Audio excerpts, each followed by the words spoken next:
Good evening, Professor and classmates. This is my recording for our CLC Profiles and Leadership Matrix and presentation. I selected to interview my current supervisor, Lieutenant Ernie Luna with the San Bernardino Police Department. The questions that we chose as a group to ask were the following. The first question was, what are the most important qualities an effective leader should have? His reply was credibility, work ethic, trust, and to lead from the front.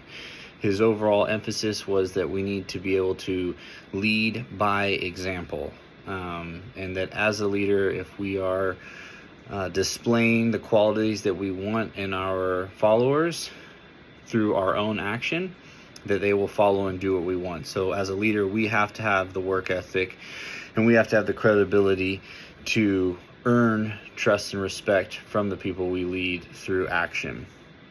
The second question that I asked of him was, what is the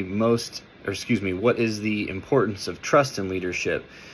His response was, the guys understand the mission and doing the right things for the right reason. And he expanded on that by, as a leader, I have to trust that I'm going to give direction to my followers and I'm going to give them their right and left limits and the expectations and how to achieve said goal. Then the opposite of that, right? As a leader, I have to trust that once I give that guidance, that those guys are going to carry it out exactly how I asked them to do it. And that we also have open lines of communication. So if there's anything that's not clear, they know to come to me and clarify or make sure that they are going in the right direction. Also, when mistakes are made, which they're going to happen, owning those mistakes, being upfront about where the failure occurred, why it occurred, and how we cannot have it occur in the future. The next question that I asked of him was, who has had the most influence on him as he leads, on how he leads, and why? He stated that it doesn't have anything to do with rank specific, so it doesn't necessarily mean that the people above him have the most influence over him.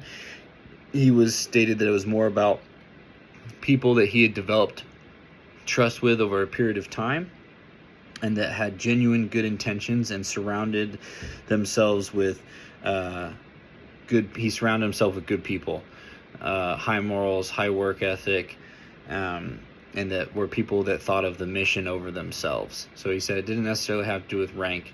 It was more about trust and respect that had been earned over time. The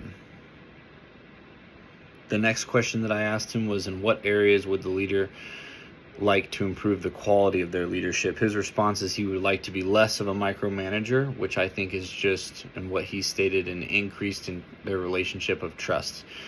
Having to work harder on building trust.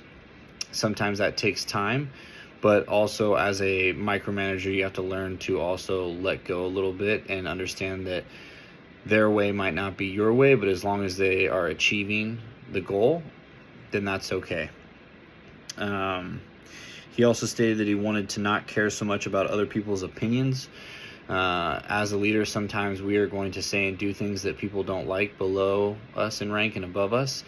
But if we're doing it for the right reasons and we're putting the mission first, then we really shouldn't be too concerned about people's opinions of us.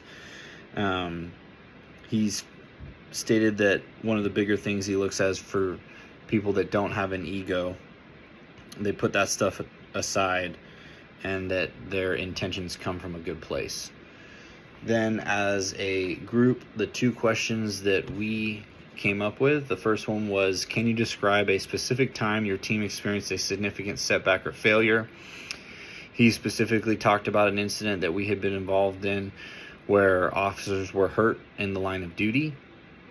And some of the things that he learned from that, lessons learned, was sometimes as a leader you have to push back with the people above you to fight for the guys below you.